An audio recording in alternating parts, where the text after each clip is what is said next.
Ako si Zhang Hua. Ang biyanan kong lalaki ay Pipi.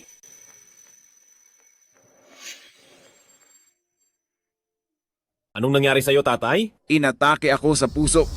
Ang sakit-sakit. Mabait kong manugang. Bilisan mo. Kuhanin mo ang gamot ko.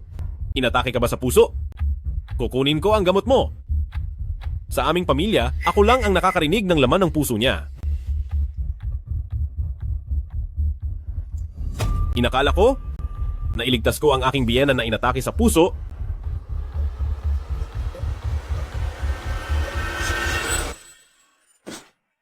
Ngunit hindi ko inakala. Ito ang simula ng aking pagbagsak sa impyerno. Tay, anong nangyari sa'yo? Hindi ito ang gamot ko. Bakit mo ako gustong saktan?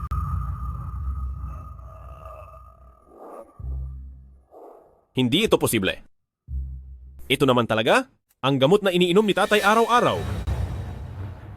Zhang Hua, gusto lang ni tatay magbakasyon. Kung ayaw mo, sana sinabi mo agad. Bakit mo kailangang lagyan ng lason ang gamot niya? Diyos ko, hayop ba yan? Sinakan pa ang sariling biyanan. Oo nga, talagang napakabulag. Hindi pinatawad maging ang isang may kapansanan. Inakala kong ang lahat ng ito ay isang aksidente lang. Hanggang sa dinala ang biyenan ko sa emergency room ng ospital. Doktor, may doktor ba? Tulong! Anong nangyari sa pasyente? Inatake sa puso ang tatay ko at hindi ko alam kung anong gamot ang nakain niya. Kaya siya nawalan ng malay. Ano? Dali! Ihanda agad ang operating room. Operahan agad. Opo.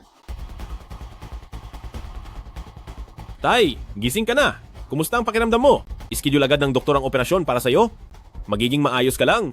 Alam na alam ko ang katawan ko. Kapag umakyat ako sa operating table na ito, baka hindi na ako makababa. Kailangan kong kunin ang testamento sa maleta para maaga kong maiayos ang aking mga huling habilin. Sinunod ko ang kagustuhan ng aking biyenan at kinuha ang testamento para sa kanya. Ngunit, hindi ko inakalang itutulak ko ang sarili ko sa bangin.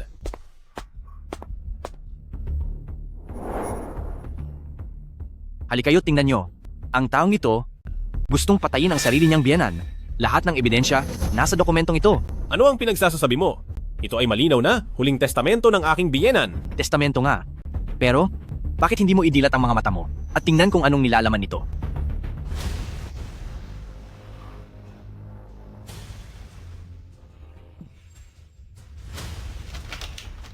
Ako, si Zhang Jun, matagal nang inaabuso ng aking manugang na si Zhang Hua.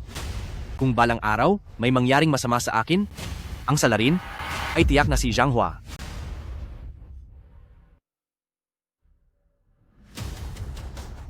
Ito, hindi ito posible. Siya ang aking biyenan. Paano ko siya planuhang saktan? Ha? Nagpapaliwanag pa. Zhang Hua? O Zhang Hua? Baka hindi mo na nakikilala ang sulat kamay ng iyong biyenan at maging ang fingerprint niya, tama? Ikaw, ang suspect, ikaw ang salarin. Yoyo, Hayop ka. inosente ako. Bakit walang naniniwala sa akin? Narito ako sa... Muling nabuhay ako bago malason ang biyenan ko. May katarungan ang langit. Sa pagkakataong ito, kailangan ko talagang hanapin ang nagdulot sa akin ng pinsala. Zhang Hua, anong nangyari sa iyo? Pagod ka ba? Gusto mo bang ako na lang ang magtulak? Siya ba? O kaya ay... Mga tao, tingnan ninyo. Ang taong ito, nais patayin ang kanyang sariling biyenan. Lahat ng ebidensya ng krimen ay nasa dokumentong ito. Ako, Zheng Jun, matagal nang inabuso ng aking manugang na si Zhang Hua. Kung isang araw, mangyari sa akin ang isang aksidente, kung gayon ang salarin, ay tiyak na si Zhang Hua. Siya! Siya. Zhang Hua, Anha? Ay, wala. Kaya kong itulak. Naipit lang saglit ang wheelchair kanina.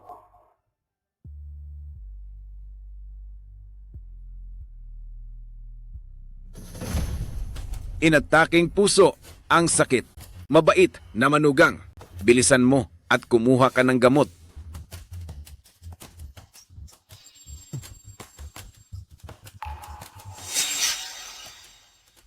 Gamot. Gusto kong uminom ng gamot. Noong nakaraang buhay, may pumalit sa gamot, naging sanhi ng aking pagdurusa at hindi diretsyong sanhi ng aking kalunos-lunos na kamatayan. Sa pagkakataong ito, hindi ako magiging ganoon katanga. Tatay, anong nangyari sa'yo? May masama ba sa pakiramdam mo? Tatay, anong nangyari sa iyo? Huwag mo naman akong takutin. Yoyo, huwag kang mag-alala. Tatawagan ko ang 120. Tatay, bilisan mo at isulat. Anong masama sa pakiramdam mo? Isulat mo sa notebook. Yoyo, dapat nating dalhin si tatay sa ospital. Paano kung may mangyari sa kanya? Ay naku tatay, lumang sakit lang naman iyan. Gagaling siya pag uminom siya ng gamot. Bukod pa rito, lumabas tayo para magsaya. Sobrang pagod na kami. Sino pa ang may lakas na pumunta sa ospital?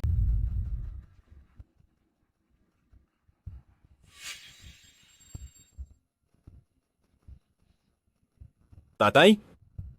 Gumaling ka na ba? Ginoo, anong nangyari sa iyo?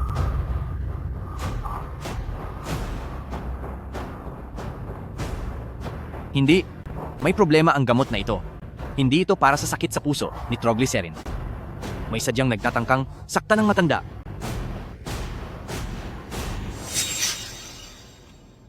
Hayop ka? Pati biyanan mong pipi? Hindi mo pinaligtas? Hindi ka ba natatakot na binatukan ng kidlat ng langit? Hindi ko inaasahan na sa muling pagbabalik ng buhay, patuloy pa rin akong sinisiraan ng biyenan ko na inaabuso ko siya. Kung gayon, wag mo akong sisihin. Yuuyu, magsalita ka. Ikaw ang ayaw payagan ng tatay na pumunta sa ospital at ipinilit mong painumin ng gamot ang tatay? Ikaw ba ang nagpalit ng gamot ng tatay? Anong pinagsasabi mo? Anak din ako ng tatay. Paano ko siya sisisiraan? Kakaalis ko lang din sa bag ko ah. Yuuyu, alam kong kinasusuklaman mo ang tatay dahil pipi siya at may sakit sa puso. Ngayon, inatake siya sa puso. Naantala ang pagbiyahe mo. Ngunit, hindi mo pa rin dapat palitan ng gamot ng tatay. Nakamamatay ang sakit sa puso. Anak niya ako. Paano ko siya lalasunin? Tama na. Kanina nang inatake ang tatay niya. Ang pinagsasabi nila, narinig naming lahat. Ang anak na ito ayaw dalhin sa ospital. Tama. Pati ang pagpapalit ng gamot. Ang ganyang kasamaan ay nagagawa. Ay, ito ay pagpatay. Ay, hindi ito pwede. Kailangan kong tumawag ng pulis. Wala akong ginawa. Anak niya ako. Paano ko siya sisisiraan? Yoyo, hindi ko inakala na ganyan ka. Maagang namatay si nanay, mag-isa si tatay, pinalaki kanyang minamahal at pinahahalagahan, ganyan mo ba siya susuklian? Hindi talaga ako. Paano ko gagawin para maniwala kayo sa akin? Yuuyu, tama na. Huwag kang umaasa na hindi makapagsalita si tatay para isisi mo sa kanya ang lahat ng responsibilidad. Tingnan mo kung ano ang ginawa mong sapilitan sa tatay. Ikaw ang nagpakain ng gamot sa tatay. Hindi kaya sinisiraan ka lang ng tatay? Tatay, bakit mo ako sinisiraan? Tatay, ikaw mismo ang nagpalit ng gamot mo. Bakit mo ako sinisiraan? Tay, bakit mo ginawa ito? May kulang ba akong nagawa? Bakit mo ako sinisiraan? Anak mo ako. Tama na, Yuyuyu. Huwag kang magsamantala dahil bingi si tatay para itulak mo ang lahat ng pananagutan sa balikat niya. Hindi. Talagang hindi. Wala akong ginawa. Sa nakaraang buhay, ganito rin nang ako ay mapagbintangan. Walang nakinig sa paliwanag ko at hinatulan na kaagad ako. Si Zheng Yuyuyu, basta na lamang sinampal ako. Ngayon na nangyari ito sa kanya, alam na niya ang pagmamadali. Huwag mong sisihin si Yuyuyu. Hindi ako balak saktan ni Yuyuyu. Hindi siya.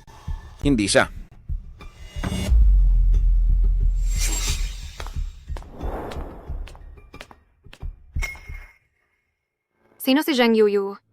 Pulis, ako ang tumawag sa inyo. Siya si Zheng Yuyu. Nagbalak pumatay sa sarili niyang ama. Dalhin niyo na siya para imbestigahan. Zheng Yuyu. Nakatanggap kami ng report. Sangkot ka sa pagbalak patayin ang sarili mong ama. Sumama ka sa amin. Tay, sabihin mo sa pulis. Tay, sabihin mo sa pulis. Hindi ako. Wala akong ginawa. Anak mo ako, Tay. Iligtas mo ako.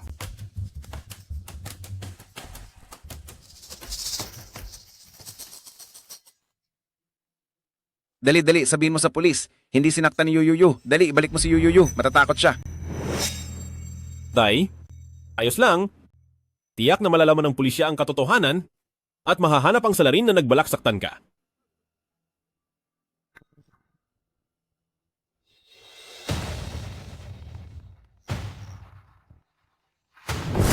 Tay! May tao ba riyan? Doktor! Anong nangyari sa pasyente? Inatake sa puso ang tatay ko. Hindi ko alam kung anong gamot na naman ang ininom niya, tapos bigla na lang siyang hinimatay. Ano? Dali. Ihanda agad ang operating room. Operahan siya kaagad. Sige po.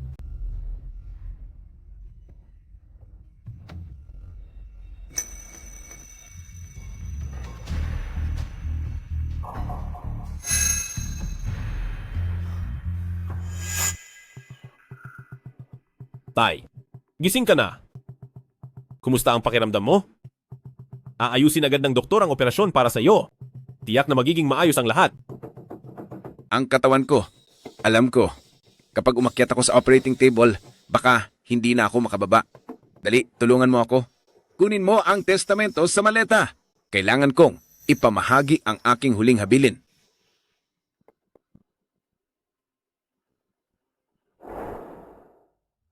Muling nabuhay? Bakit ayaw mo pa rin tigilan ako?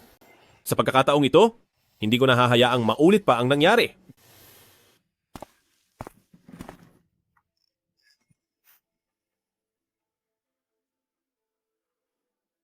Tay, anong nangyayari sa iyo? Napakasama ng kondisyon mo ngayon. Kailangan mo ng agarang operasyon.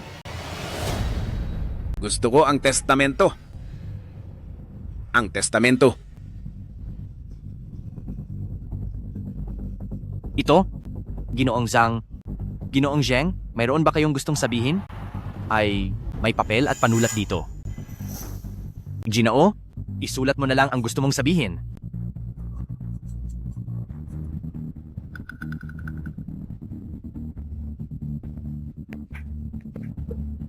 Testamento, nasa bag.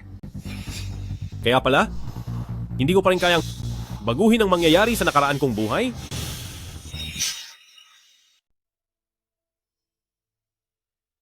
Tay, sobrang masama na po ang kalagayan ninyo ngayon. Tiyak na gagaling kayo sa tulong ng doktor. Tungkol sa testamento, paglabas niyo po sa ospital ay saka na natin pag-usapan.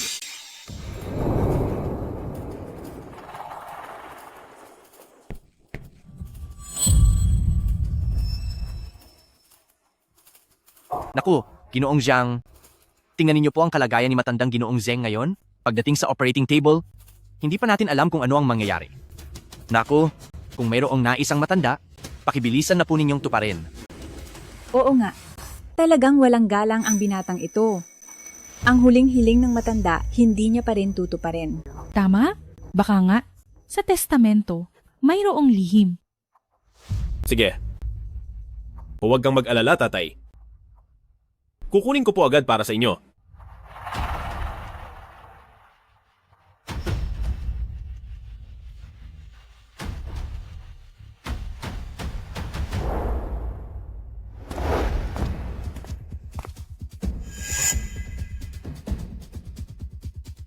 Si matandang Ginoong Zheng na ilagay na sa operating room. Kayo, siguradong napagod sa pagtakbo, di ba? Bakit hindi na lang ang mga bagay na ito ipasa niyo sa akin? Tutulungan ko kayong dalhin sa loob. Hindi na po kailangan. Ako na lang po ang magdadala. Hindi problema. Sa nakaraang buhay, ikaw ang nagbunyag ng testamento na naging dahilan ng aking pagkamatay sa bugbog.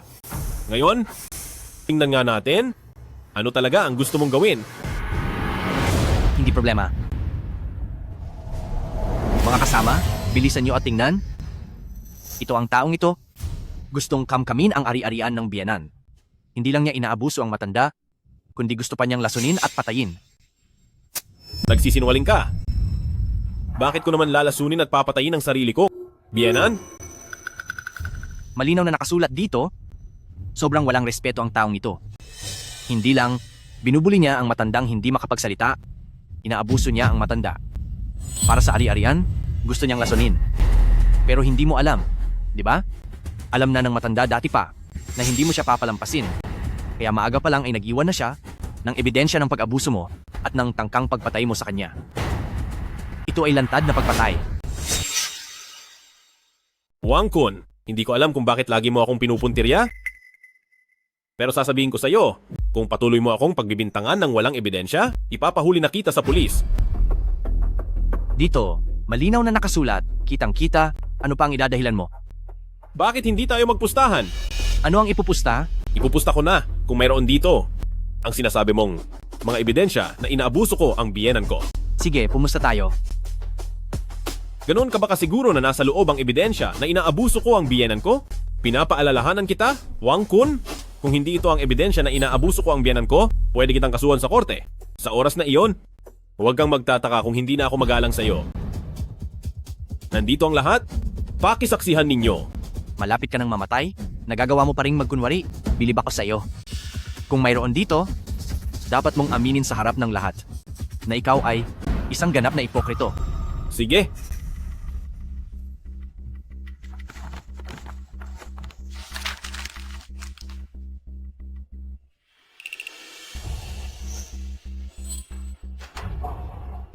Tingnan mo, lahat sila ay kinukondena ka.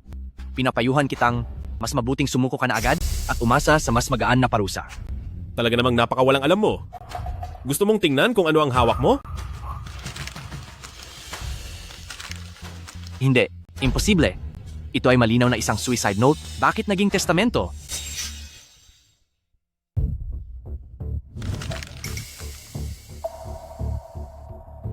Hindi ba ito ang testamento? Wang Kun, ano pa ang masasabi mo? Ako? Bakit ka ba nagsasalita ng walang katuturan? Buti na lang at nalinaw ito. Kung hindi ay makukulong ang isang inosenteng tao. Wala ako. Hindi ako nagsisinungaling. Ito, ang taong ito, ay isang ipokritong nagkukunwari. Ay, kung patuloy ka pa rin magmamatigas, mas mabuti sigurong tumawag na lang ng pulis.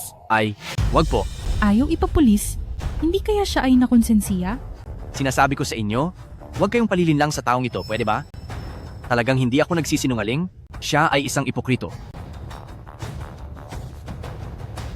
Sa loob ng aking cellphone ay mayroon akong ebidensya ng pang-aabuso niya sa matatanda. Wang Kun, kung patuloy mo pa akong sisiraan, talagang tatawag na ako ng pulis.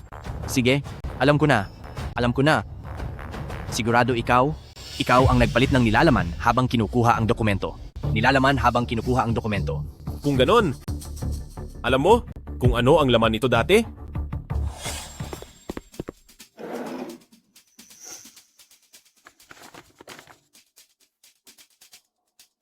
Sa nakaraang buhay, ako ay namatay dahil sa testamento. Sa buhay na ito, hindi na ako muling gagawa ng parehong pagkakamali.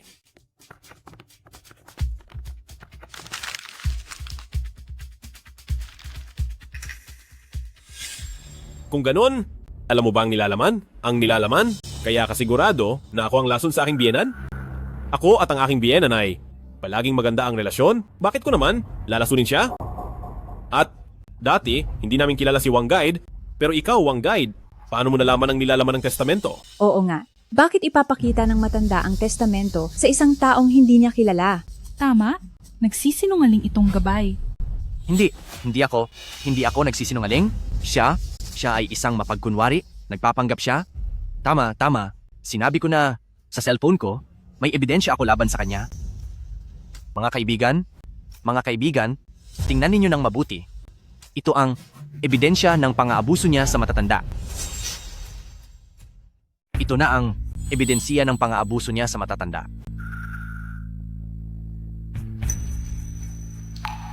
Paano nangyari ito? Wala akong ginawang ganyan. Hindi ako ang tao sa bidyong ito. Mga Ginoo, huwag kayong magpabudol sa kanya. Mula bata ako, ay ulila na ako. At pagkatapos ng kasal, ang biyenan ko ay tinrato ako na parang sariling anak. Paano ko naman gagawin iyon sa biyenan? Angko? Ikaw nga ang palagi akong binibiktima. Wang Kun, ano ba talaga ang pakay mo? Ano? Nabunyag na ang pagpapanggap mo? Kaya nagkakaganyan ka? Jianghua, isa kang mamamatay tao, pinapayuhan kitang sumuko ka na agad para mabigyan ka ng mas magaang sentensiya. Mahirap talagang malaman ang tunay na ugali ng isang tao. Hindi ko inakalang lahat ng kabaitan niya noon ay peke lang pala. Ito pala ang tunay niyang intensyon. Ganyang trato sa isang matandang hindi na makapagsalita Hindi ba sila natatakot sa parusa ng langit? Siya ang nagpaplano laban sa akin. Ano man ang mangyari, kailangan kong humanap ng paraan para patunayan ang kawalang sala ko. Ngayon, may sapat kang ebidensya. Ano pa ang ipagtatanggol mo? Bakit ako magtatanggol? Ang video na ito ay gawa-gawa lang. Malinaw ang kuha sa video na ito. Bakit mo sinasabing peke? Hindi naman tayo magkakilala dati. Paano ka nakakuha ng video sa bahay namin? Ako, ito ay kagabi. May nagpadala sa akin ng video na ito. Sa tingin ko, matagal nang may hindi gusto sa ginagawa mo. Kaya naman, pinadala niya ako para magbigay katarungan. May iba pa pala sa likod niya. Sabi mo may nagpadala sa iyo ng video at recording na ito. Eh bakit sa iyo niya lang pinadala? Hindi sa pulis? Para arestuhin ako ng pulis? Oo nga, ang weird naman. Kapag may ganitong nangyari, hindi ba dapat agad ipaalam sa pulis? Paano naman ipapadala ang ebidensya sa isang bagong kakilala? Tama, kung ipadala agad sa pulis at parusahan siya sa batas, hindi ba mas madali? Ay naku, huwag kayong paloloko sa kanya. Ang mga video lang sa cellphone ko, ang ebidensya ng pang-aabuso niya sa matanda. Wangkun? Hindi ko talaga maintindihan kung bakit paulit-ulit ka na laging pinupuntirya ako. Pero malinaw kong masasabi na ang video ay peke. Ang galing mong magsinungaling. Bakit mo sinasabing peke? Dahil siya ang tunay na salarin na umabuso sa aking biyenan. Ha? Ano? Mayroon din akong ebidensiya na nagpapatunay na siya ang tunay na nagpahirap sa aking biyenan. Wala akong masamang ginawa sa biyenan mo. Paano ko siya pipinsalain? Tigilan mo na ang kalokohan mo. Totoo man o hindi, makikita agad.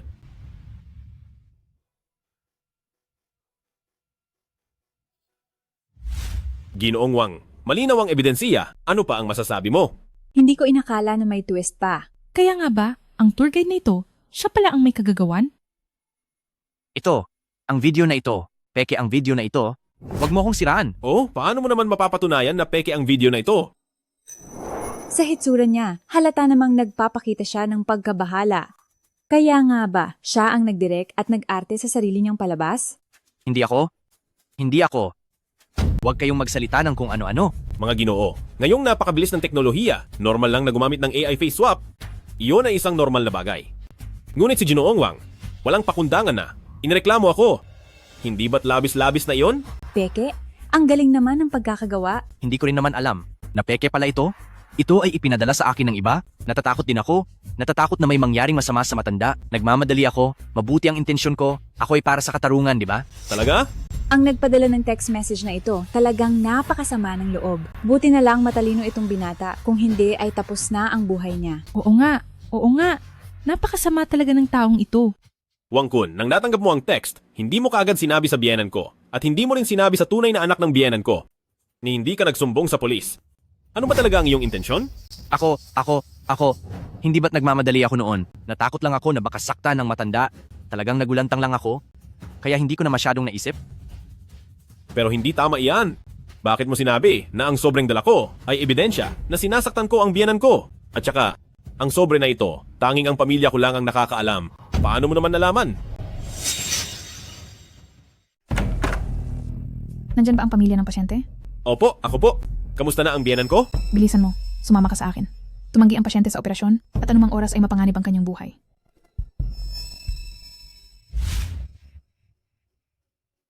Itay? Anong nangyari? Manugang, nadala mo ba ang folder? Itay? Matagal ko nang nadala ang dokumento, pero kanina sa may pintuan, nakikipagtalo ako kay Wangkun. Kaya naantala ako ng ilang oras. Pero mabuti na lang, hindi naman gaanong naantala.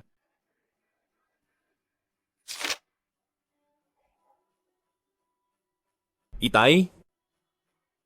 Pero Itay, hindi ko talaga inaasahan na ibibigay mo sa akin ang lahat ng shares ng kumpanya. Pagsisilbihan ko kayo ng buong puso simula ngayon. Hindi ba ito ang dokumentong hinahanap mo, Itay? O kaya naman, hindi ito ang dokumentong gusto mo? Nanerbiyos ang pasyente. Dali, iturok ang gamot. Maghanda para sa operasyon. Ang mga hindi kabilang sa staff ay lumabas. Itay, huwag kang matakot. Magtatagumpay ang operasyon. Hihintayin kita sa labas.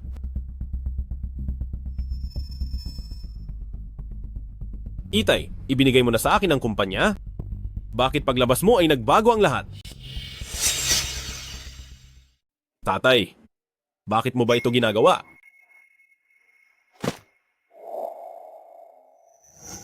Ay nako, kuya, hindi ako pumapayag. Dati-rati, ang daming kumpanyang gustong makipag-ugnayan sa atin, pero hinayaan mo lang siya na gumawa ng kalokohan. Bakit sa kanya mo ipapamahala ang kumpanya? Kuya, naguguluhan ka na. Ang ating malaking kumpanya ng pamilya Jeng, ipagkakatiwala sa isang dayuhan para pamahalaan, hindi ba parang nagpapakain tayo ng tupa sa leon?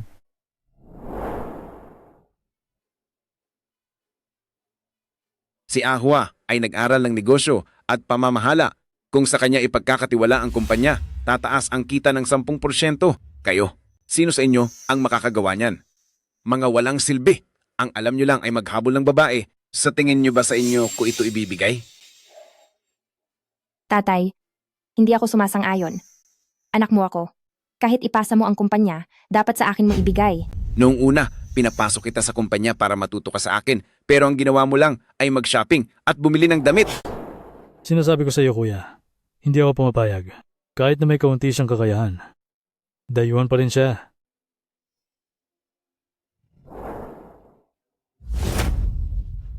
Tatay, marami pa akong kailangang matutunan. Mas mabuti pa na ipaubaya muna ang kumpanya. Kay Yuyaw para pamahalaan.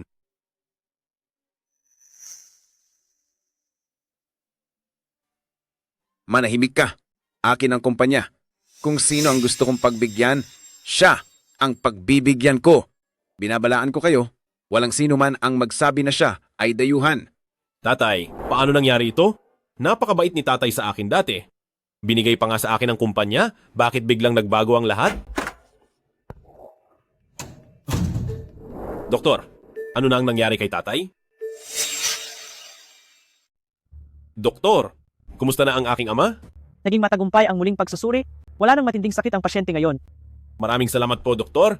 Ang sipag ninyo. Matagal na akong hindi nakakakita ng tulad mo.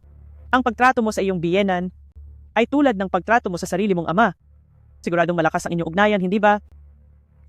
Opo, palagi namang malakas ang aming ugnayan. Ngunit, iyon ay bago kami naglakbay. Tay, malakas ang hangin sa tabing dagat at kalalabas mo lang sa ospital, ipipilay kita para maglakad-lakad dito sa tabi. Sana ang aking manugang ang magtulak sa akin para makita ang dagat. Tay, nagsisimula na naman ba kayo? Sana ang aking manugang ang magtulak sa akin para makita ang dagat. Ano po ang nangyari, Kuya Jang? Hindi pa rin po ba kayo aalis? Iniisip ko kasi na malakas ang hangin sa tabing dagat. At kalalabas lang ni tatay sa ospital. Natatakot akong lamigin siya, kaya naisip ko na dito na lang kami sa malapit maglakad-lakad. Pero, nakikita ko si tatay na mas gusto niyang pumunta sa tabing dagat. Ang ganda ng inyong relasyon. Kung hindi mo sasabihin, walang makakaalam na magbiyanan kayo. Para kayong tunay na mag-ama. Ang aking biyanan ay palaging itinuturing ako bilang tunay na anak, kaya tiyak na ituturing ko rin siya bilang sarili kong ama at rerespetuhin.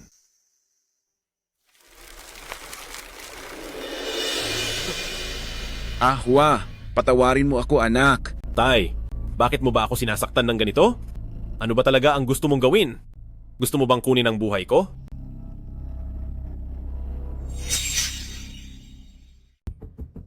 Ang lamig. Sana kunin ako ng manugang ko ng jacket. Nagsisimula na ba? Ang lamig. Sana kunin ako ng manugang ko ng jacket. Tay, nilalamig ka ba? Gusto mo bang kunin ko ang jacket mo? Pero, ang lapit ng dagat dito, kakalabas mo lang sa ospital at mahina ang iyong mga paa. Paano kung mayroong isang tao? Aksidenteng itinulak ka sa dagat? Ano ang gagawin mo? Ang lamig. Sana kunin ako ng manugang ko ng jacket. Pero nakikita ko na walang masyadong tao sa paligid ng dagat at lahat ng nasa paligid ay mga taong pamilyar na sa atin. Kaya malamang walang sino man ang gagawa niyan. Kung wala na talagang magawa, tay, kung may mangyari, sumigaw ka lang, babalik ako kaagad.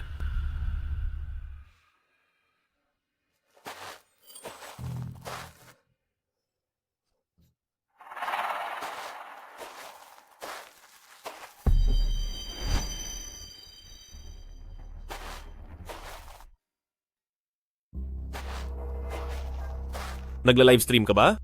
Oo nga. Ano ang pangalan ng livestream mo? Mamaya, susundan ko at susuportahan kita. Sige kuya, sabihin ko sa'yo, isa akong sikat na streamer. Tay, sinasabi ng lahat na para tayong mag-ama. Gusto mo ba talagang patayin ako? Nangyari. Bilisan nyo. May tulong. Tulong. Ano bang nangyayari dito? Nahulog sa tubig kanina ang matanda. Buti na lang nakita ko at naisalba ko siya sa oras. Tito Zheng. Tito Zheng. Kumusta na po kayo? Tito Zheng? Tito Zheng. Gising na siya, gising na. Paano mo binabantayan ang matanda? Kalalabas lang niya sa ospital. Iniwan mo siyang mag-isa sa tabing dagat. Oo nga, kung hindi dahil sa binata na ito, na dumating sa tamang oras, tiyak na nalunod na siya. Iuuwi ko muna ang matanda. Maaari ko bang hilingin sa inyo na sumama sa akin pabalik para maging saksi? Tatay, bakit gusto niyo po akong saktan ng ganito? Kahit paulit-ulit niyo itong ginagawa sa inyong buhay bilang taya? Mabuti na lang at walang masyadong masamang nangyari ngayon. Ang katawan ng matanda, kailangan ding pagtuunan ng pansin. Hindi na niya kayang tiisin ang ganitong pagod. Tito Zheng? Tito Zheng? Anong nangyayari dito? Hindi ba Tito Zheng, kayo ay, anong nangyari? Kung gayon, may nagsalita ba ng mali kanina? Kung gayon, mayroon ba sadyang nagtulak sa iyo sa tubig? May sadyang gustong saktan ka?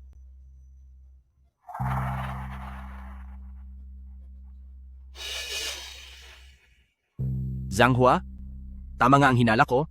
Ikaw nga ang sadyang gustong saktan ng matanda. Zhanghua, bakit ka ganoon kalupit? Naglakas loob kang itulak sa dagat ang biyenan mo. Alam mo ba, ang pagtulak sa matanda sa dagat ay nakakamatay? Wang Kun? Noon, inieskandalo mo na ako. Ano, hindi ka pa kontento? Gusto mo pa ulit? Oo. Noong nakaraan, nagkamali ako ng paghuhusga sa iyo. Pero ngayon, iba na. Sa pagkakataong ito, personal na itinuro ka ng iyong biyenan na ikaw ang nagtulak sa kanya sa dagat. Ibig bang sabihin, may duda pa rin ito? Ano pa ang idadahilan mo? Matanda na ang tatay ko? At kapapa-opera pa lang niya? Kakalabas lang din niya sa ospital. Normal lang na medyo nalilito siya. Ikaw? Sige. Sa tingin ko, sinasamantala mo lang na hindi makapagsalita ang biyenan mo para manlin lang. Oo nga, itinuro na nga siya ng biyenan niya. Pwede pa bang maging peke ito? Pero, kanina tiningnan ko siya. Mabait pa rin naman talaga siya sa matanda. Nagtatago ba siya para lokohin tayo? Kung ganoon, sobra siyang nakakatakot. Mga Ginoo at Binibini, nandito na tayo sa puntong ito, umiwas pa rin siya sa pananagutan. Ngayon, mabuti na lang at ako ay agad na nailigtas ang matanda. Kung namatay nga ang matanda, wala nang ebidensya. Sa gayon, ang salarin na ito ay malaya. Zhanghua, ang galing mong magplano. Ngayon, may matibay na ebidensya, may sasabihin ka pa ba? Bumalik si Yuyu. Hindi ba ibig sabihin wala siyang kinalaman sa paglason? At ang aking biyenan ay nagpapanggap lamang. Zhanghua, ikaw na walang pinagkaiba sa hayop. Ang lupit mo. Zheng Yuyu, anong ginagawa mo? Zhanghua, hindi ako makapaniwala na habang wala ako, sinusubukan mong patayin ang tatay ko? At si Papa pa naman, trinato ka na parang tunay na anak niya. Wala ka na bang konsensya? Ganito na naman. Noong nakaraang buhay, nalason ang biyenan ko. Ganon din siya, hindi man lang nagtanong, sinampal niya ako. Ngayon, ganito na naman. Hindi ako. Wala akong ginawa. Nakita ko na ang babaeng ito. Nakita ko siya sa tourist spot. Pero hindi ba siya kinulong dahil sa paglason sa tatay niya? Siya ba ang naglason? Kung siya ang naglason, bakit ang bilis niyang nakalabas? Hindi ko alam. Pero tingnan mo itong babae. Mukhang hindi siya mabuting tao. Kawawa naman ang matanda. Anong nangyayari? Mayroong kakaiba. Pinakamamahal ng biyenan ko ang kanyang anak. Ngayon na nakalabas na si Yuyu, bakit wala siyang reaksyon? Zhanghua, hindi ko akalain na ganoon kakalupit. Nagkamali ako ng tingin sa iyo. Paano mo nagawa na abusuhin ang tatay ko? Habang hindi maayos ang isip ng tatay ko, pinilit mo siyang gumawa ng testamento. Ngayon mas malala ka pa. Gusto mo siyang lunurin. Hindi ba siya kalalabas lang? Bakit niya alam ang nangyari sa ospital? Hindi ka ba kalalabas lang? Paano mo nalaman ang nangyari sa loob ng ospital? Ako? Ako... Huwag mong intindihin kung paano ko nalaman. Ang mahalaga, may masama kang balak sa tatay ko at iyan ang totoo. Tingnan niyo, mga tao. Ang daming sugat ng matanda. Paano nila nagawa ang ganoong kalupitan sa isang matandang hindi makapagsalita? Tama nga. Hindi ko inaasahang siya nga talaga. Hindi ko akalain na ganoon ka kasama. Nais mong makuha ang ari-arian ng aking pamilya, kaya ganoon ka kahigpit. Sa pilitan mong pinapirma ang aking ama sa testamento, hindi pa sapat iyon. Ngayon gusto mo pa siyang itulak sa dagat? Gusto mo siyang patayin? Lahat ba ng ito ay pinagplanuhan ng mag-ama? Zheng Yuyu, mula pa kanina ay panay ang sabi mo. Ako ang nagtulak kay tatay sa dagat. Ngayon, sinasabi mo na inabuso ko si tatay. Pero, ngayon bukod sa paninisi ni tatay sa akin, ano pa ang ebidensya mo? Nakita kitang personal na itinulak siya sa dagat. Paglabas ko ng istasyon ng pulisya, naisip kong hanapin kayo sa tabing dagat. Nakita kita noon, walang tao sa kaliwat kanan, at pagkatapos ay malupit mong itinulak siya sa dagat. Talaga? Sabi mo personal mong nakita na itinulak ko si tatay sa dagat. Kung gayon, bilang kanyang anak, pinanood mo lang, hindi ka pumigil, hindi ka sumigaw, pinanood mo lang na itinulak ko si tatay sa dagat. Ngayon, bumalik ka at hinuhusgahan ako ng buong katarungan. Zheng Yuyu, iniisip mo bang tanga kaming lahat? Ako, sobra akong nagulat noon. Ako, natakot ako. Hindi ako nakakilos. Paano kung sabihin ko, may alibi ako? Anong ibig mong sabihin? Tingnan mo. Ang sabi mo, ang galing. Kanina, may isang streamer doon na nagla-live. Ang proseso ng pagkuha ko ng damit, lahat ay na-record niya. Libo-libong tao ang nanonood ng live niya. Baka, makatulong pa siya sa akin na magbigay ng patunay. Ako, mali ang pagkakita ko sa tao. Hindi ikaw yon. Kanina, malinaw na sinabi ni Itay, ako ang nagtulak sa kanya sa dagat. Ngayon kayong mag-ama, sinasabi niyo lang yan? Hindi ba kayo nagtataka? Aba, Zhang Deige, hindi ba't sinabi mo rin kanina na ang biyenan mo ay matanda na at bagong labas lang sa ospital, kaya medyo nalilito? Normal lang yon, di ba? Kanina, marahil siya ay, dahil sa kahinaan, nagkamali ng pagkakakilala sa tao. Paano kung patawagin natin ang streamer na yon kanina? Total, paulit-ulit siya na kumukuha ng video sa maraming lugar. Sa tingin ko, sa dami ng tao sa livestream, maaaring nakuha ang pagkakakilanlan ng salarin. Tay, ano ang nangyari sa'yo, Tay? Jiang Hua, tingnan mo kung paano mo pinagalit si Itay.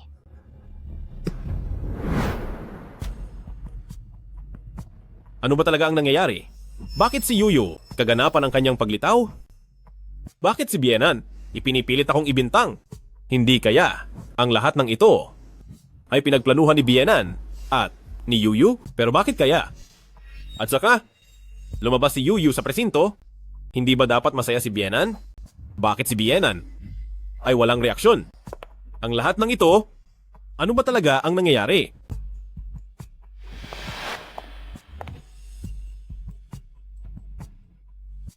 Jiang Hua, tumawag na ng pulis.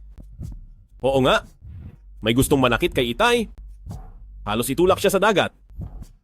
Kung hindi ako tatawag ng pulis, ano pa ang gusto mong gawin ko?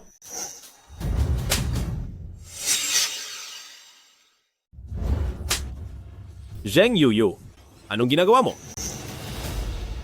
Mahal ko, alam kong nagkamali ako. Nagkamali ako sa'yo. Kasal tayo ng maraming taon. Hindi ka pinaniwalaan. Kung hindi ka pa nasisiyahan, sampalin mo ulit ako. Tama na, Zheng Yuyu. Sinisigawan mo ako? Dati hindi mo ako sinisigawan. Mahal ko, patawarin mo ako, okay? Alam ko talagang nagkamali ako. Hindi ko dapat nagkamali sa'yo. Hindi ko dapat pinaghusgahan ng walang alam at binigyan ka ng sakit. Ikaw ngayon, gusto mo bang isipin ng iba? Na sinasaktan kita? Mahal ko, ako rin ay naguluhan lang. Nung dumating ako sa dalampasigan, nakita ko agad na may nagbato kay tatay sa tubig. Hindi ko rin nakita ng malinaw kung ikaw ba talaga iyon. Hindi ko dapat, nang hindi muna nag-iimbestiga, ay sinabi kong ikaw. Alam kong nagkamali ako. Patawarin mo ako, okay? Mahal ko. Tignan mo si tatay. Wala naman siyang malaking sakit, kaya huwag na nating papuntahin ng pulis, pwede ba?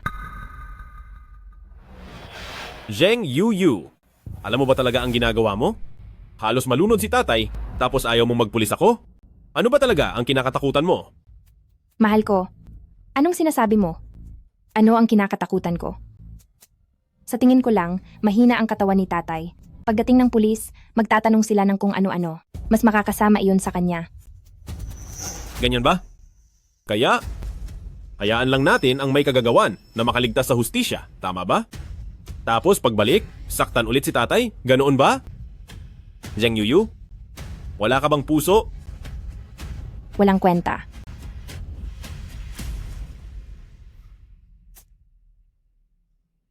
Zheng Yuyu, may tinatago ka nga.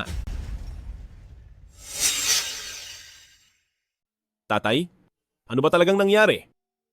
Bakit niyo po ako ginaganito? Dahil ba sa 10% share sa kumpanya? Kung pinagsisihan niyo po, pwede niyo po akong kausapin, siguradong ibabalik ko po lahat. Hindi ko po ipagpipilitan. Noon po kayo ang nagsabi na ituturing niyo po akong parang tunay na anak.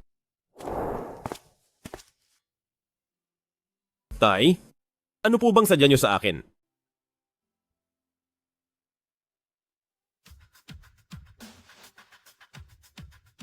Ito ba?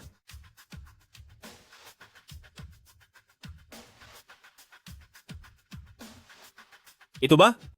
Ang 10% share sa kumpanya. Uy, sinabi ng amo, mula ngayon, ikaw na ang manugang ng pamilya. Kaya nararapat lang sa iyo ito. Hindi po, tay. Masyadong mahalaga ang regalong ito. Hindi ko po pwedeng tanggapin.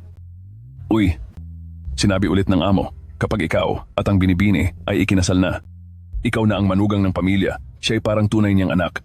Ang kaunting shares na ito, nararapat lang na makuha mo.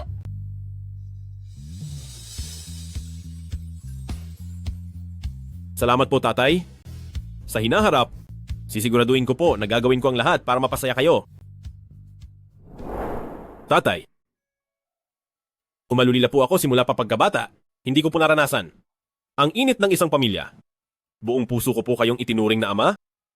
Kung pinagsisihan niyo po noon, pwede niyo po akong kausapin. Hindi ko po ipagpipilitan. Bakit niyo po ako paulit-ulit na gustong patayin? Bakit po? Para saktan ako? Nagkasugat-sugat kayo, ang lahat ng magagamit na paraan ay ginamit niyo. Bakit niyo po ako ginaganito? Tatay.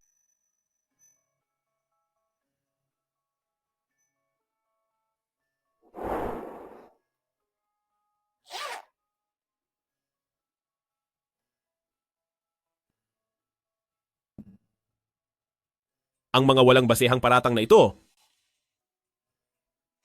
kung hahayaan ay magiging kapahamakan. Ahua, wag na wag mong paniniwalaan ang sinasabi ng puso ko.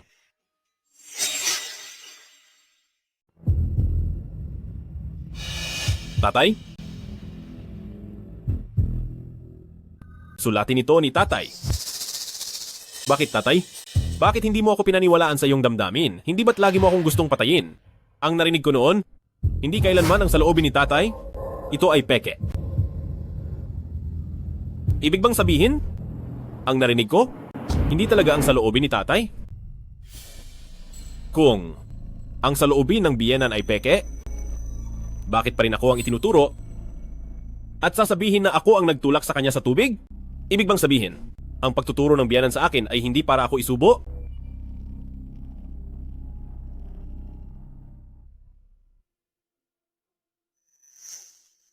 Tatay, anong nangyari sa iyo? Kumalma ka. Tatay?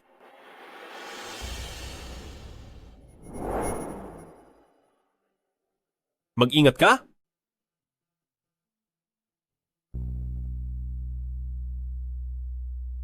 Tatay, tingnan mo, ang sulat kamay sa likod nito. Ikaw ba ang sumulat?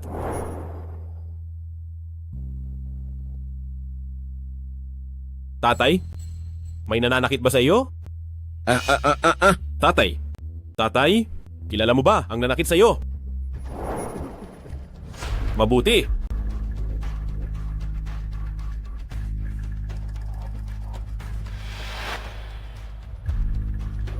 Mula nang maglakbay ako, madalas akong nawawalan ng malay sa gabi. Pagkagising ko, palaging may mga sugat at pasa sa aking katawan.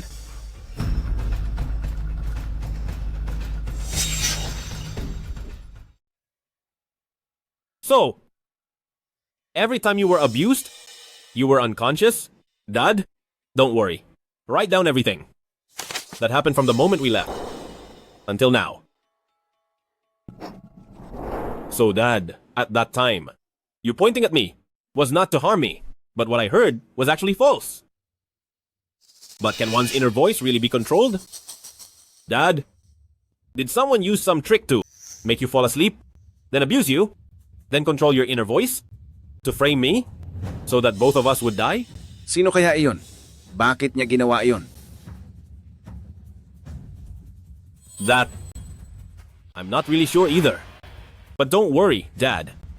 I will definitely find the mastermind and make him pay.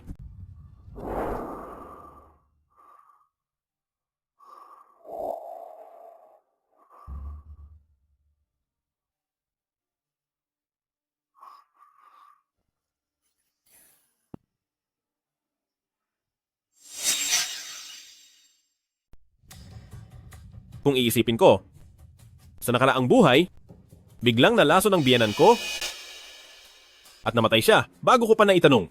Ngayon, sa buhay na ito, dahil ba sa matagumpay kong naiwasan ang ilang beses na pagsasabuatan, unti-unting luminaw ang pag-iisip ng biyenan ko? At napagtanto niya na may mali. Kaya iniwanan niya ako ng nakasulat na paalala.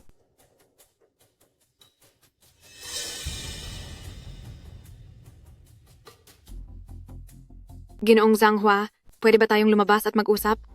Ay, sige. Tatay, magpahinga ka na rin ng mabuti.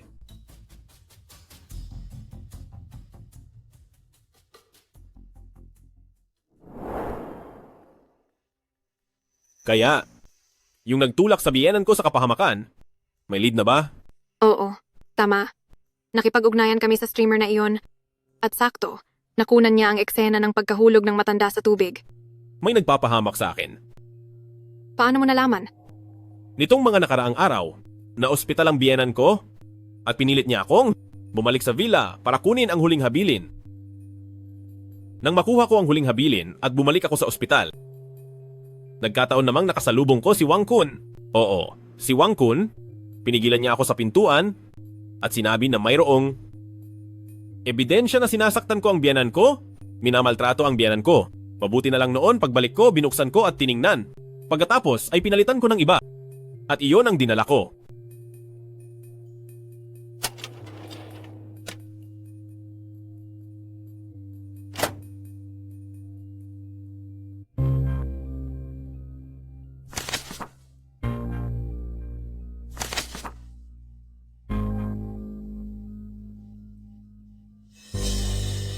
Paano nangyari ito?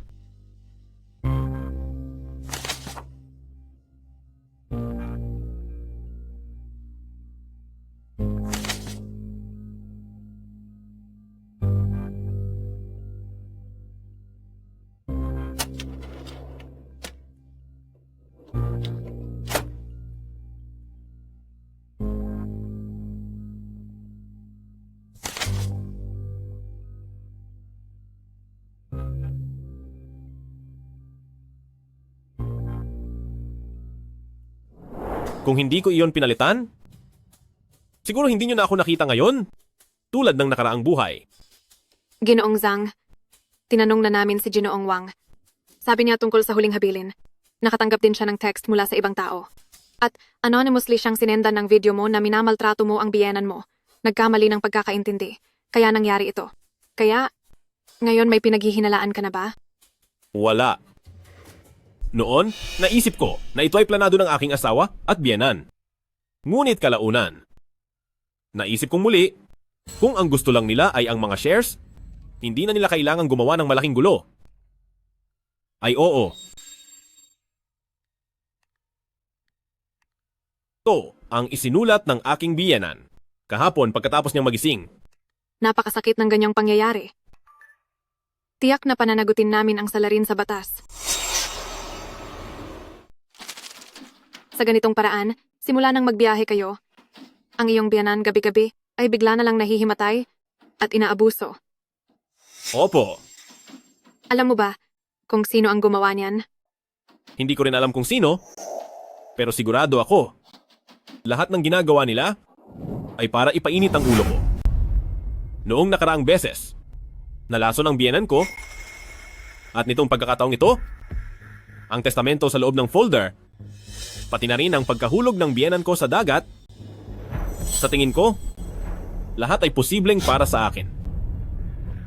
Ginoong Jiang, ayon sa aming investigasyon, tunay na inosente ka. Ang posibleng nagpapahamak sa iyo ay hindi ang iyong biyenan. Kinausap namin ang streamer noon at mayroon talagang nakakita. Pagkatapos mong umalis sa pinangyarihan, may isa pang taong lumabas at itinulak ang iyong biyenan sa dagat. Ano? Ngunit, dahil noon ang matanda, ay malayo na ang layo mula sa pagkahulog sa dagat, kaya walang sinuman ang nakakita ng malinaw sa mukha ng salarin. Kaya naman ngayon, wala rin kaming paraan upang matukoy kung sino talaga ang salarin. Bakit nangyari ito? Kaya ibig sabihin, ang aking biyenan ay hindi sinasadyang nahulog sa dagat at ang mga sugat sa kanyang katawan ay hindi rin niya gawa. Naimbestigahan na ng aming mga tauhan, ang iyong biyanan ay maraming sugat, malaki at maliit. Ngunit, ang ilan ay tiyak na hindi niya kayang gawin sa sarili niya. Paano nangyari ito? Ibig sabihin, Kaya nga, ang biyanan mo ay malamang ginawan ng masama. paano nangyari ito? Sa ngayon, mayroon kaming dalawang suspek. Isa sa kanila ay ang asawa mo, si Zheng Yuyu. Ang asawa mong si Zheng Yuyu ay may kakayahang palitan ang dokumento nang walang nakakaalam at gumawa ng peking testamento pagkatapos ay ipadala ito ng anonymous sa iyong tour guide. Isa sa kanila, Totoo? Si Zheng Yuyu lang ang nakakaalam na kaya kong marinig ang iniisip ng biyenan ko. Ginoong Zhang, kumusta ang relasyon ninyo ng asawa mo?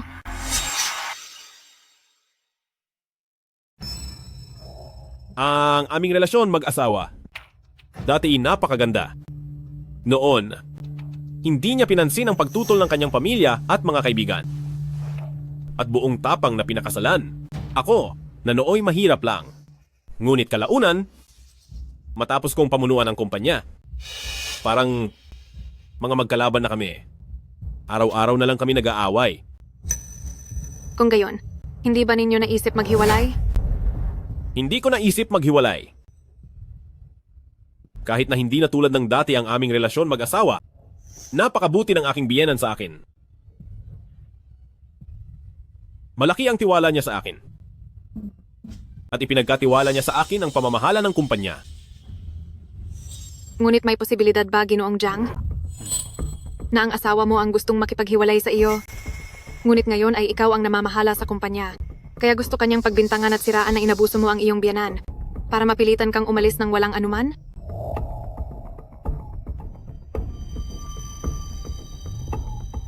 Imposible. Kahit ako ang nagpapatakbo ng kumpanya ngayon, ngunit siya ang nag-iisang anak ng kanyang ama. At saka, si Ginoong Zheng din ang sarili niyang ama, hindi siya ganong kalupit. Nasa yugto pa rin ito ng pagdududa.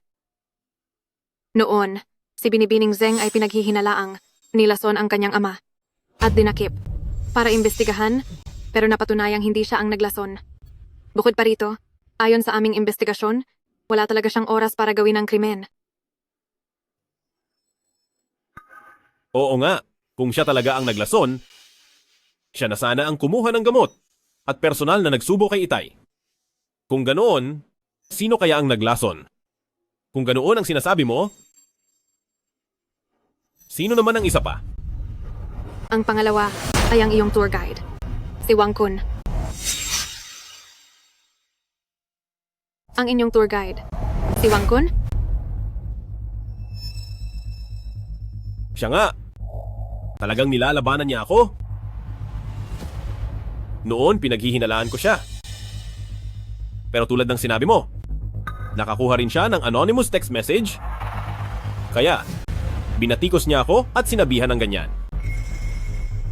Sa tingin ko, hindi rin siguro siya.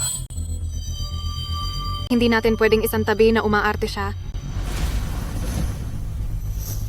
Bukod pa rito, ang tirahan ninyo ngayon ay siya ang naghanda.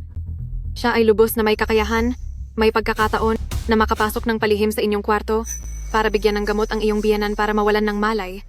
Tapos sinaktan. Pero, wala namang atraso ang biyenan ko sa kanya. Bakit niya sisisihin ang biyenan ko? Hindi lang ang biyenan ko ang sinisisi niya, kundi pati ako.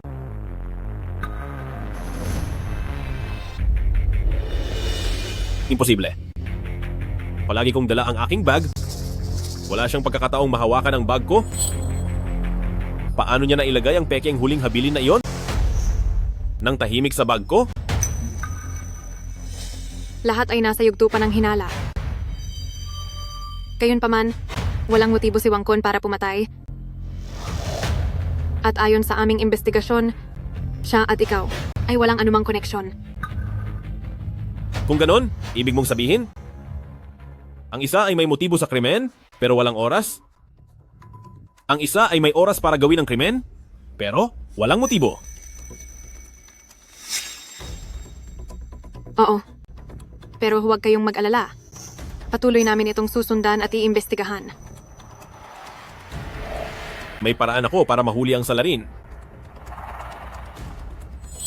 Dahil hindi niya nakamit ang layunin niya noong nakaraang beses, siguradong mayroon siyang susunod na plano.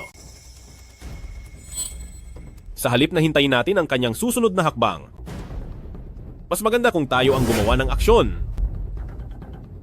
Kung ganon, Ginoong Zhang, ano ang gusto mong gawin? Mayroon akong paraan.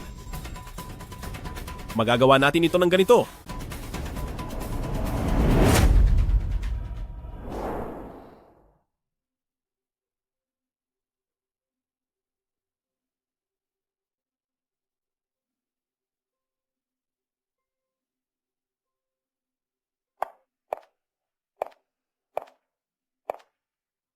Sa nakaraang 2 araw, inalagaan ko si tatay sa ospital. Salamat sa pagod mo.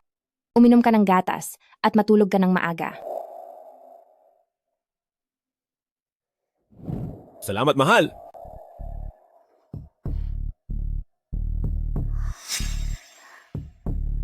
Sige. Kung gayon, matulog ka ng maaga. Maliligo lang ako.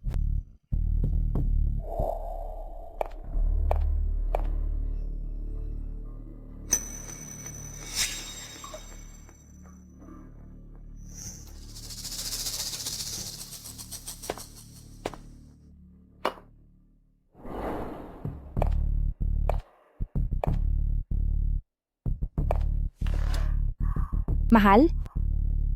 Gising.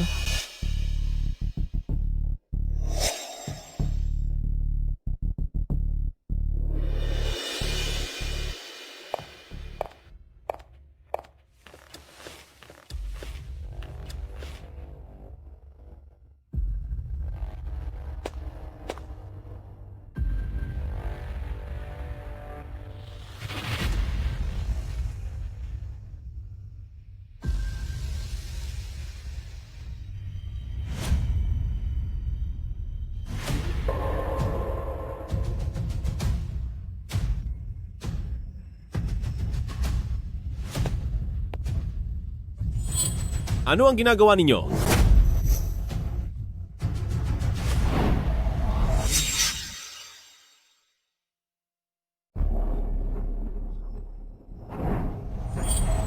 Ikaw, bakit ka gising? Hindi ko naman ininom?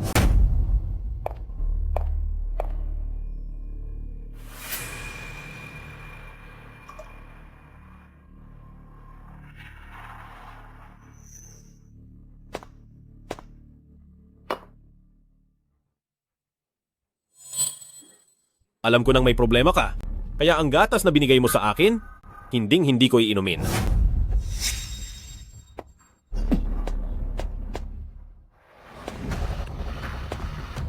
Tingnan ninyong lahat. May gustong pumatay para sa pera. Sino yan? Gabing-gabi na. Nag-iingay pa. Ayaw niyo ba kaming patulugin? Naku po, sila na naman. Anong ginagawa niyo? Araw-araw na lang kayong hindi natatapos. Tingnan ninyo, itong taong ito, gabing-gabi, palihim na pumasok sa silid ng kanyang biyenan at gusto niyang turukan ng lason ang kanyang biyenan. Mabuti na lang, dumating ako sa tamang oras. Kung hindi, baka ang matanda ngayon ay namatay na. Ay, tingnan mo. Ito. Talagang syringe.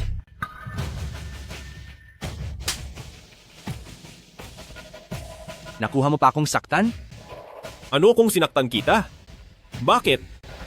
Pipili ako ng magandang araw para sa iyo? Wang Kun, ikaw ay isang tunay na henyo.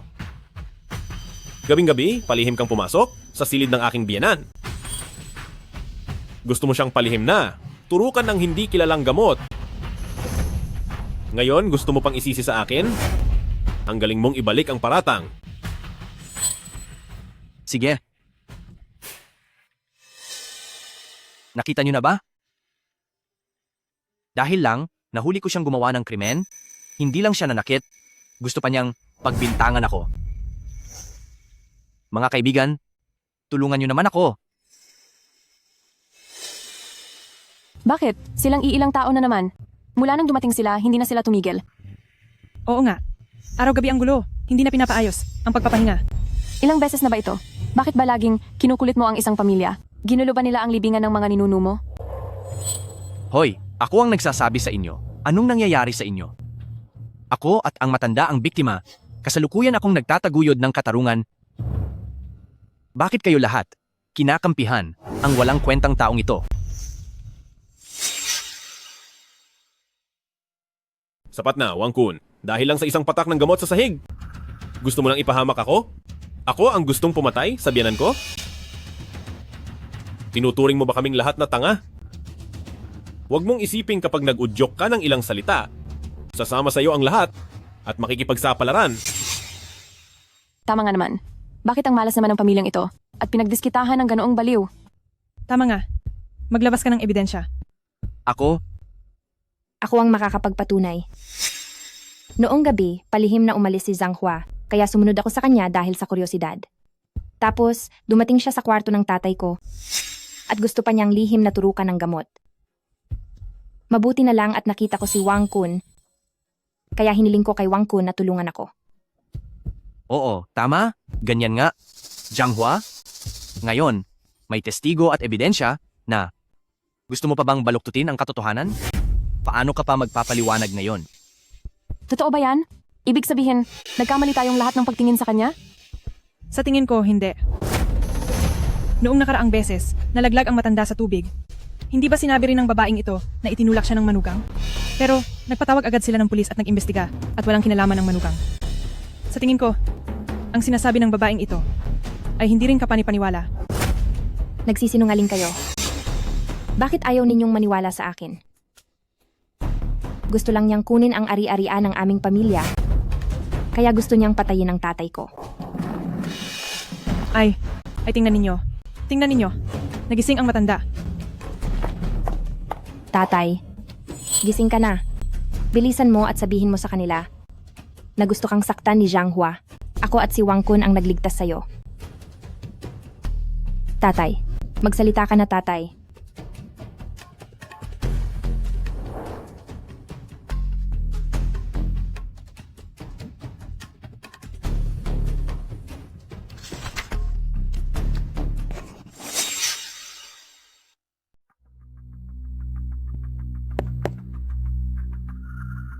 Hindi. Luma ka na bang ulol, matandang ka? Si Zheng Yuyu ang tunay mong anak, tapos kumakampi ka pa sa iba?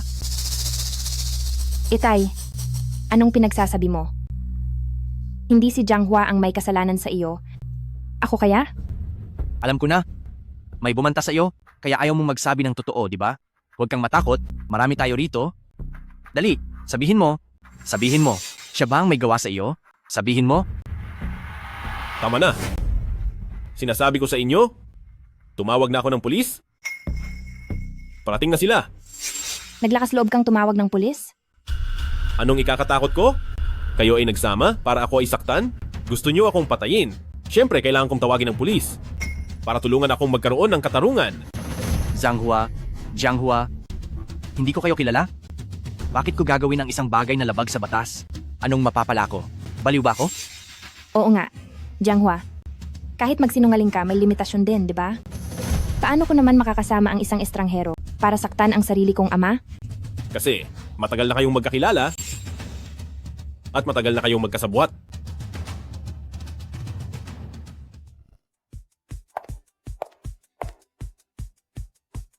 Dalawang araw na akong nag-aalaga kay Itay sa ospital. Napagod ako. Uminom ka ng gatas at magpahinga ka na. Salamat, asawa.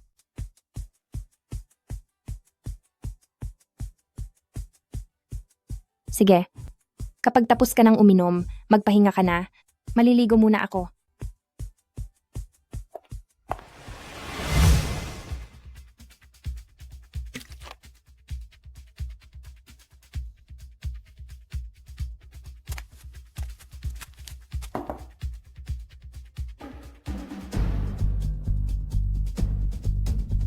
Alam niya na hindi ko kailanman tinitingnan ang cellphone niya. Walang password. Ito? Ikaw ay talagang kahanga-hanga, Zheng Yuyu. Bakit mo sinilip ang aking cellphone? Kung hindi ko iyon sinilip, hindi ko malalaman na ganoon pala kayaman ang iyong pribadong buhay.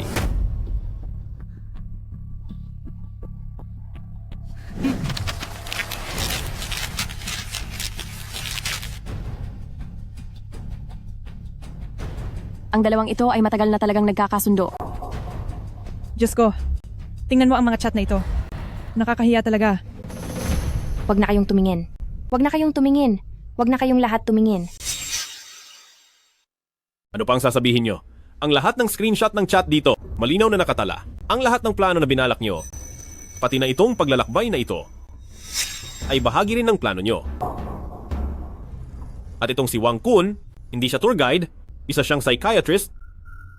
Sa pamamagitan ng gamot at hypnosis, inabuso niya si tatay. Gusto niya akong pagbintangan sa lahat ng ito. Zheng Yuyu, Zheng Yuyu, napakawalang puso mo. Mula pa sa simula, hanggang ngayon, hindi naman ako masama sa'yo. Bakit mo ginagawa ito sa akin? Mahal, nagkamali ako. Patawarin mo ako, sige na. Dahil lang sa akin, sandali akong naloko, kaya ako nagkamali. Dahil sa kanya, siya ang umakit sa akin. Ikaw! Patawarin mo ako, sige na. Ang lahat ng ito, kasama ang lahat ng ito, siya ang gumawa. Wala itong kinalaman sa akin. Sumusumpa ako. Sumusumpa ako na kung patatawarin mo ako, makakasama na kita ng maayos sa hinaharap. Zheng Yuyu, anong sinasabi mo? Ikaw ang umakit sa akin. Itong mga plano na ito ay ikaw ang nagmungkahi. At saka kahit mahuli tayo, ikaw pa rin ang utak. Zheng Yuyu, Wang Kun. Kayong dalawa ay sangkot sa pang-aabuso at pagpatay kay Ji, Zheng Jun. Sumama kayo sa amin. Ayoko makulong. Ayoko makulong. Ayoko makulong. Huwag kayong lumapit. Zheng Yuyu, nabaliw ka na. Tatay mo iyan. Hindi ko siya tatay. Hindi niya ako tunay na anak. Mas gusto pa niyang ibigay ang kumpanya sa iba kaysa sa akin. Binibini, huwag kang masyadong maging emosyonal. Maaari mo bang sabihin ng maayos ang gusto mong sabihin? Dahil lang ibinigay ni tatay sa akin ang kumpanya para pamahalaan. Ganito mo na lang siya ginagawa. Pero hindi ko naman talaga alam kung paano pamahalaan ang kumpanya. Pero akin din ang kumpanyang iyon. Hindi lang iyan, pinantaan pa niya ako na kung maghihiwalay kami, iiwan niya ang lahat ng ari-arian sa iyo. Nagsulat pa nga siya ng testamento. Bakit? Bakit lahat ng ito ay sa kanya? Kasalanan ko. Lahat ito ay kasalanan ko. Hindi ko siya naturuan ng maayos. Mula pa sa pagkabata ay mali na ang itinuro ko. Hindi ko siya kayang saktan. Hindi ko siya kayang sigawan. Kaya siya naging ganito ngayon. Kung wala na siyang pagmamahal sa akin sa puso niya, bakit ko pa siya kakaawaan? Kasalanan niya. Kasalanan niya. Kung hindi dahil sa kanya, paano ko magagawa ito? Hindi rin ako mapupunta sa ganitong sitwasyon. Binibining Zheng, pwede ka bang kumalma sandali? Sa ngayon, ito ay maituturing na pagtatangkang pagpatay at ilang taon lang sa kulungan at makakalabas ka na. Kung papatayin mo siya ngayon, wala na talagang balikan. Kung gayon, sabay-sabay na kayong mamatay. Jianghua, anong ibig mong sabihin? Akala mo ba hindi ko kaya? Ang galing! Nag-aalala pa ako na kapag nakalabas ka ng kulungan pagkatapos ng ilang taon, patuloy pa rin ibibigay ni tatay sa iyo ang kumpanya para pamahalaan. Mas mabuti pa ito. Lahat kayo ay mamatay. Ako lang ang tanging tagapagmana. Sa ganitong paraan, lahat ng ari-arian ng pamilya Zheng ay magiging akin. Huwag kang mangarap. Tama, binibining Zheng, kung isasama mo ang tatay mo sa kamatayan, kung gayon ang lahat ng ari-arian, ay mapupunta na kay Jinoong Jiang, hindi ba? Ang lahat ng ito na pinagsikapan mong gawin, hindi ba ay napunta lang sa kanya? Pag-isipan mong mabuti, aring hindi ba? Tatay, patawad po. Ako po ang may kasalanan.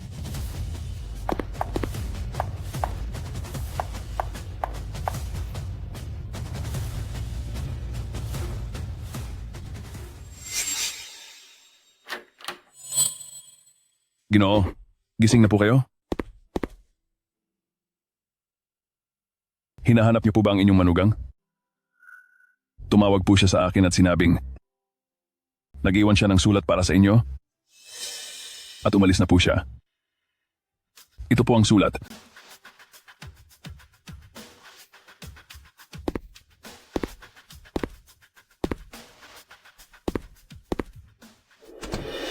Tatay, kumusta po kayo?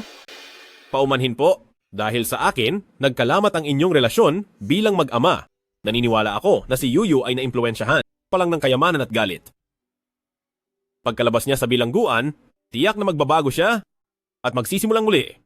Sa oras na iyon, sana po ay ipasa niyo ang kumpanya kay Yuyu dahil siya po ang tunay ninyong anak. Salamat po sa mga taong tinuring niyo akong parang sariling anak. Sa puso ko, ikaw ang aking walang hanggang ama. Aalis na ako. Ingatan niyo po ang inyong sarili. Huwag po kayong mag-alala. Naway manatili kayong malusog